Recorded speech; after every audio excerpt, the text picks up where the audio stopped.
night, everyone. It's Tim Ash, President of the Vermont State Senate, here with my evening update on Vermont's response to the COVID-19 pandemic.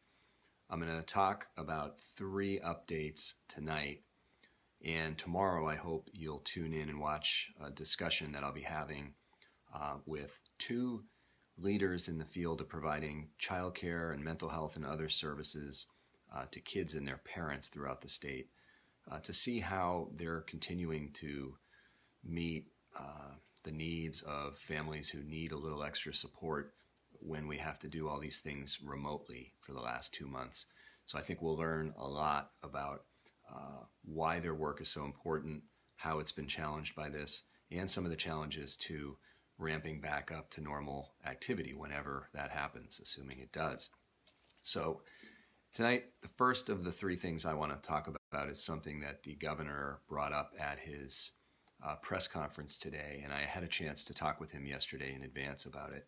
And it was what appears to be a very, very bad situation that played out in the town of Hartford. And the facts, I was not there, so the facts are as I've heard them from the governor directly, is that a family who have moved to Vermont but continue to have out-of-state plates from their previous residence were backing out of a driveway, and someone else pulled up and sort of blocked them in and started laying into them verbally to the effect of, "We don't want you here, you shouldn't have come to Vermont," and other things which seemed to have a racial element because the individual is African American and his 11-year-old child was in the back. So obviously it's exactly the worst kind of behavior if the facts are what they appear to be. As I say, not there, but it was a significant enough experience with the facts being clear enough that the governor wanted to make sure that it was not misunderstood what our public orders have been, because apparently the individual who verbally abused this man and his kid had said something, "Even our governor doesn't want you here," with a certain potential racial element to it, in addition to people coming to Vermont from out of state. So the governor did call to clarify and apologize to the family, but also clarify that when he has said, if you're thinking about visiting Vermont, we'd like you not to. That is, first of all, a public health issue with absolutely no prejudice or discrimination built into it. But also, we shouldn't wrongly assume anything about people who are here driving around. A Vermonter may very well have out-of-state plates for whatever reason, but be rightly here at his or her home, in his or her community. It could be a rental car for all we know. So there's the issue of being confrontational to others in the first place, which is a real problem. Obviously, the racial prejudice, which appears to have been at the root of at least part of the verbal comments that were made, are unjust. They're indefensible at any time. So I guess what I'm trying to say is that I'm glad the governor confronted this head on and clarified that nothing in his comments have been intended at all to promote this kind of direct confrontation or absolutely any bias of any kind, ranging from the worst kind of racial prejudice down to a negative attitude towards people who happen to not live in Vermont. So it's just a reminder for all of us that we have to call on our best selves at all times.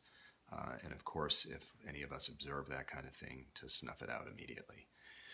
The second thing I want to talk about, the governor issued some additional loosening of economic activity today, and I've received a number of questions from constituents who were somewhat confused by it. And it indicated that lodging establishments would be able to open up effective May 22nd with some limited operations, I believe up to 25% capacity. The constraints on that opening up of lodging establishments is that the people who could be booked to be there beginning on the 22nd are Vermont residents or out-of-state residents who can prove that they have gone through a 14-day quarantine. And I've received a number of questions saying, well, how can you prove that there's been a 14-day quarantine that's been met? And the short story is, I can't for the life of me figure out how that would happen. So, like many things in these fast-moving, although the days seem slow sometimes, but these fast-moving reactions we have to COVID-19, the policy of loosening up the lodging restrictions precedes the guidance to say exactly how that will work. It does seem to mean that for people who want to do what they call staycations and visit some other part of Vermont, that there will be some opportunity for that.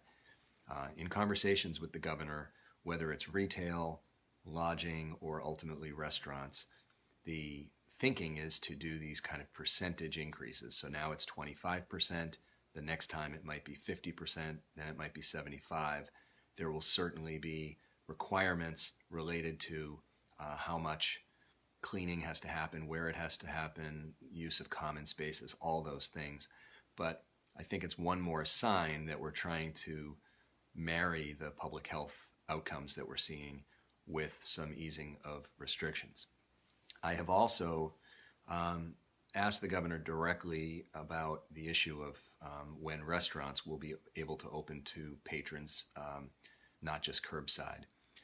And largely because I've heard from many in the restaurant industry who say that knowing when they'll be able to begin some operations is the important thing. Not so much the date, but having predictability for planning purposes. And at this time, the governor does not know when that is going to happen. However, on Friday, and this takes me to point 3, Friday is May 15th, which normally would be perhaps just another mid-month day, but marks the end of the existing stay-at-home order. The governor intends to extend the stay-at-home order while also providing some additional turning of his proverbial spigot to allow more economic activity. He has indicated that some information regarding restaurants may occur during that stay-at-home order. So for anyone in the restaurant industry who has been looking for a little bit more clarity, I can't say that the executive order will tell you everything you want to know or even be exactly what you hope for. It will start the process of conditioning some reopening for patrons. That might be for outdoor seating. I do know there's been some concern by those restaurants that do not have outdoor seating, and so the question of fairness of allowing some restaurants to open and not others. So I don't quite know what the details will be, but something is forthcoming on Friday when the stay-at-home order is extended. I have received a number of questions today from self-employed and independent contractors who have been collecting the federal PUA benefit, Pandemic Unemployment Assistance, and they have wondered why the payment this week has not come in. And I've heard it from dozens of people, and these are not just the people who've struggled all along to get their benefits, but people who have been getting their checks wondering why this week's isn't shown up. I did a bit of investigating, and the Department of Labor was making a software fix to correct some errors in their system, which they had hoped would have been completed this past weekend, but have not yet done it. So they had sent out, and this is always the danger with these things, they had sent out an email saying that the checks or deposits would be in people's hands earlier this week. When it doesn't happen, of course, it's just one more reason why people throw their arms up and say, wow, this thing, they just can't seem to fix it. I have been encouraged to believe that they're working on it as we speak, and they expect the money to be in people's bank accounts and the checks to be out by the end of this week, so within the next 2 days. So if anyone if Thursday or Friday comes, you haven't received your PUA funds from the state, please get in touch with me, preferably by email, because it's easier for me to then help you address that problem when you do that. So I'm going to sign off for tonight and remind you tomorrow night will be a very interesting discussion with two providers of childcare and other services to kids and families. And I think what's going to be most interesting is the insights they'll offer about how it's not so straightforward to say we're just going to open up childcare facilities, because there's a lot going on for staff, families, and the facilities themselves to make that come to be. So hope you'll join me tomorrow at 5:30 for that.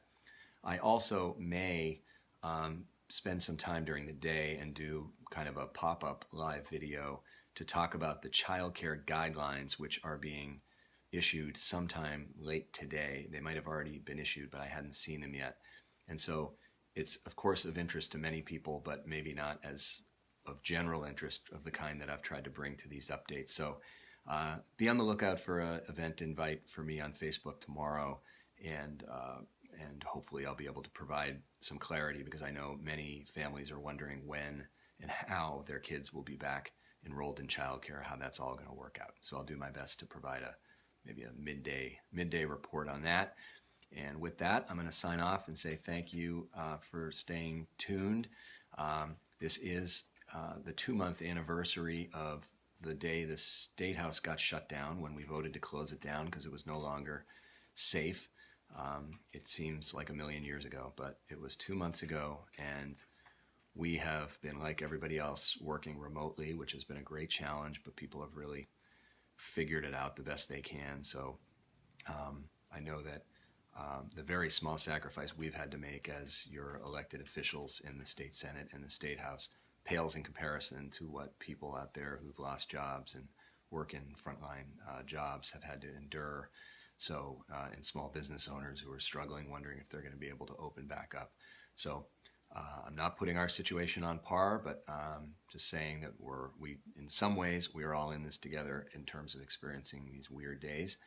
And talk to you tomorrow at 5:30. Thanks.